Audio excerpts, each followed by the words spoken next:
There is a correction happening. The question is, does it stay a correction or does it move into something bigger?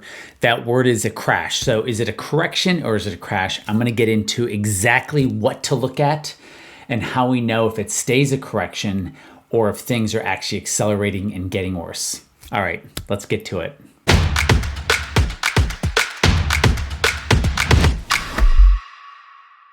Hey guys, this is RC Peck, and what I want to do is I want to jump into the price charts to determine what is going on right now. Is this turning into just a very healthy correction, or is this turning into something much more and it's actually going to move us towards a crash, something that everyone's been waiting for?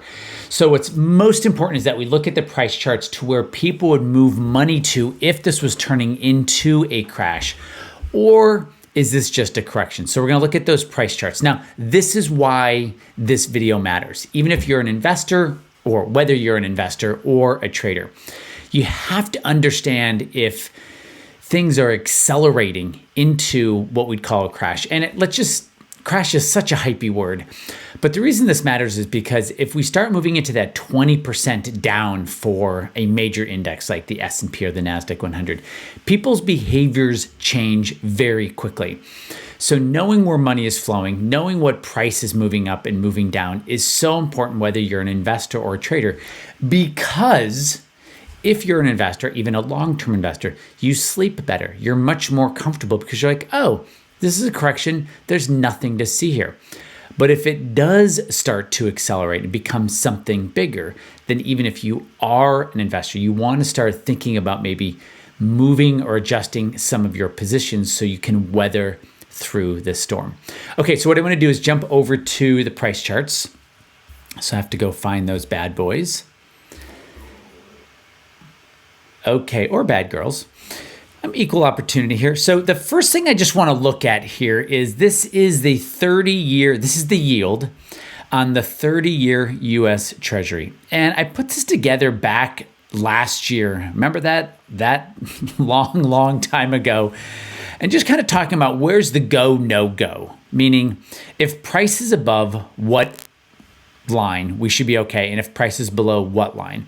And so I put these in back during the COVID crash and said, look, if the yield of the 30-year US Treasury was above, let's call it 1.35, or on this chart, 13.5, then we're fine. Like everything's fine. Doesn't matter what the news is doing, but the market is healing and you want to position yourself. And so here today we have the yield of the 30-year US Treasury at, let's just call it 2.4%. And I don't know if your brain can see this, but there's some resistance right about the 2.4. Look, it breaks it. I think it breaks it. I think it goes back up to 3.4. It's going to test that price. So as this yield moves higher, that's actually good for many parts of the stock market. And it's actually bad for many parts of the stock market. And this is why understanding how to read price charts and knowing where to position your money is so darn important. I talked about something this week on my research call. I said, this is the sector money is flowing to. And I pointed out actually a couple sectors. One of those sectors was a equities sector, and money is absolutely pouring into it. So if you have not seen this month's research report for all you research subscribers, you're going to want to go and check that out. But this is what we have right now. Money is not flowing into bonds right now in a way where it makes us get worried. So I'm going to show this to you a little bit differently here. So here is the 20-year US Treasury bond ETF. Line in the sand, if TLT breaks above 140, then you have the right to start being worried. But it's not only not breaking above 140, it is actually falling and fading fast. And this is a pretty interesting area right now on TLT. If the price of TLT breaks this support, yields are absolutely going to cruise much higher. And that is going to put much more downward pressure on growth and momentum and tech and the NASDAQ 100. And it's going to put a lot of spring, or what's the opposite?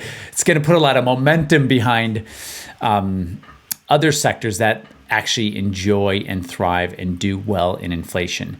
So until TLT really breaks above that 140, we have nothing to worry about. And you can look at bonds in different ways, right? You could look at zero coupon bonds, which are much more volatile. And so with zeros, this is tracking the PIMCO 25-year plus zero coupon U.S. Treasury Index ETF. Whew, that's a mouthful, guys. Same thing here. If it's not going to break above, let's call it 139, then we don't see a lot of people running to the hills. Now, this is going to be interesting because it's a tug of war, right? On one hand, we have inflation going up differently, and there's different ways to measure inflation. Inflation with yields, right? So in this case, 10-year treasuries, 30-year treasuries, zero coupon bonds, but also looking at inflation from a commodities point of view. And commodities are going up, guys and gals, guys with a capital G. And so that's what we have here. Bonds are going down. And if you want to see a really kind of high leverage way of understanding is you can look at the 3X bull 20-year U.S. Treasury, which is TMF.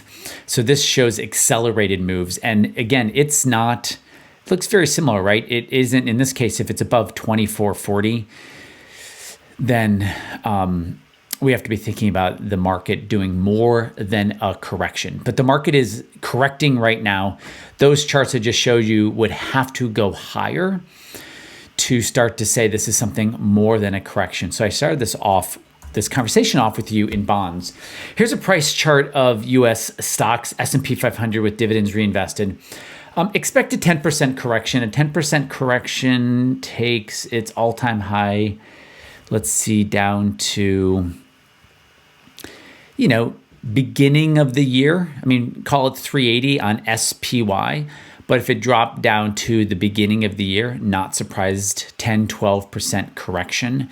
And the headlines would go crazy. The amount of cortisol that's going to get dripped on your brain if the S&P is down for the year at the end of May or the end of June. But that would be a good place for buyers to come in, and it would still be a correction if that happens. Momentum is different. Internet is different. Tech is different. Here's momentum right here. Is definitely falling much faster. And you could see it's doing its second correction coming down to this kind of 150. This is on MTUM. But what we're really looking at here is this line right here. That's kind of the line in the sand for momentum. And that's where you'd want to start seeing, and let's just see from its high down to there. Yeah, that's about a 13% correction. But it's a zone, right?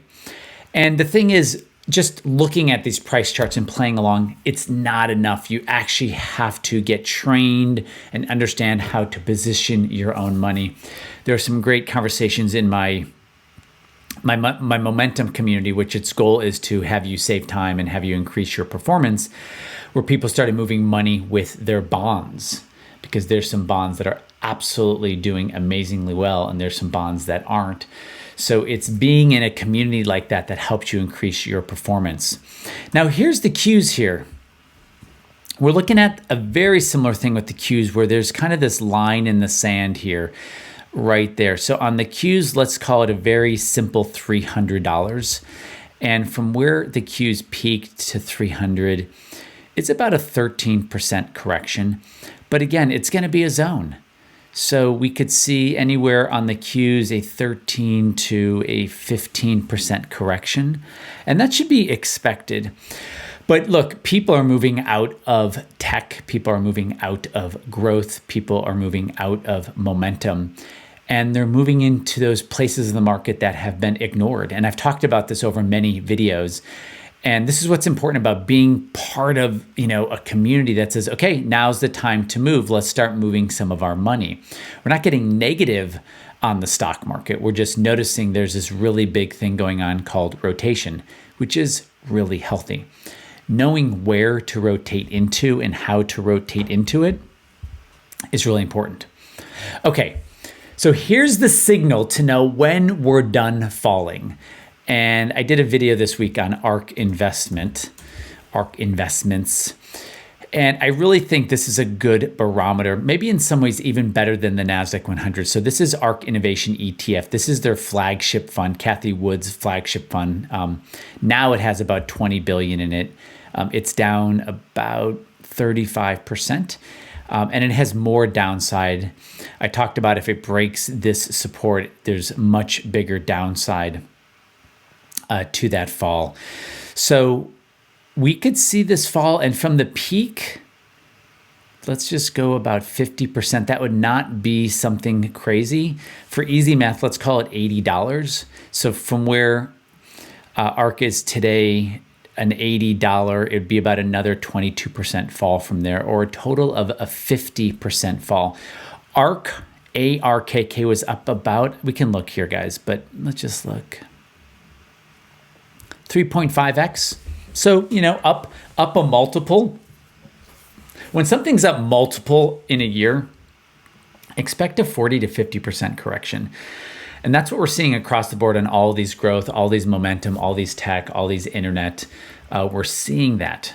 And so we want to be aware of it. But right now we are in a correction. We are not in a crash, but you are seeing these momentum stocks reversing their momentum and momentuming down. And this is the problem with words, right? So there's nothing wrong with momentum. It's actually a very hidden secret out in the open that's actually how most people are investing, whether they know it, if they're buy and hold, because the biggest momentum symbol on the planet is SPY, or the version of it. But the problem with words is you say, oh, I'm a growth investor. I'm 40 years old. I answered those questions on that Tuesday at my big box advisor, and they identified me as a growth investor.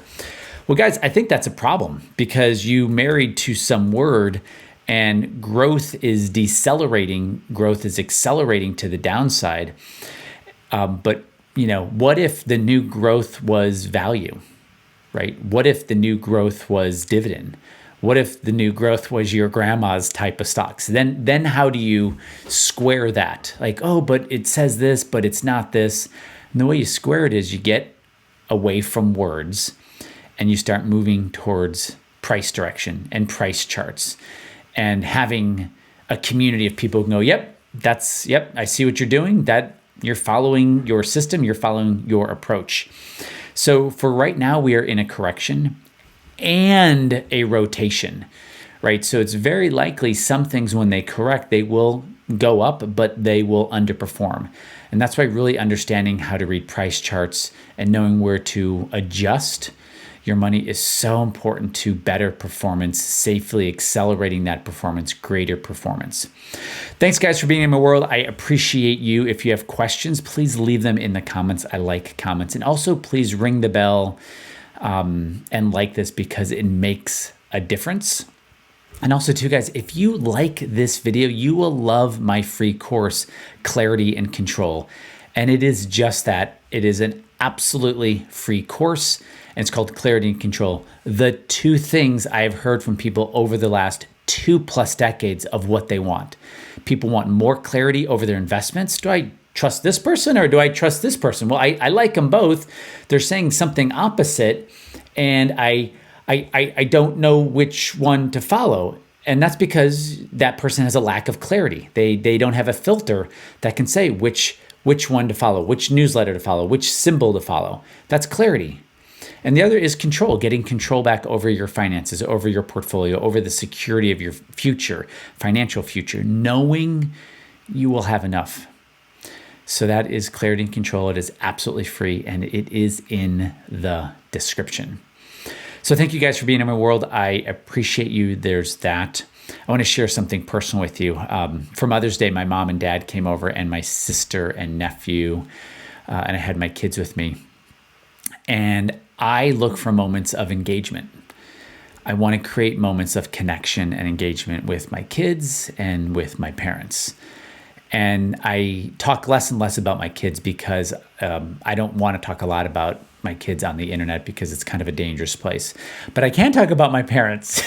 So my parents, 80 and 78, live about 25 minutes from me. And it was just, there's these moments of connection on Mother's Day I bought a karaoke machine, and I grew up in a church. I grew up Presbyterian, went to church every Sunday, graduated from a Lutheran college.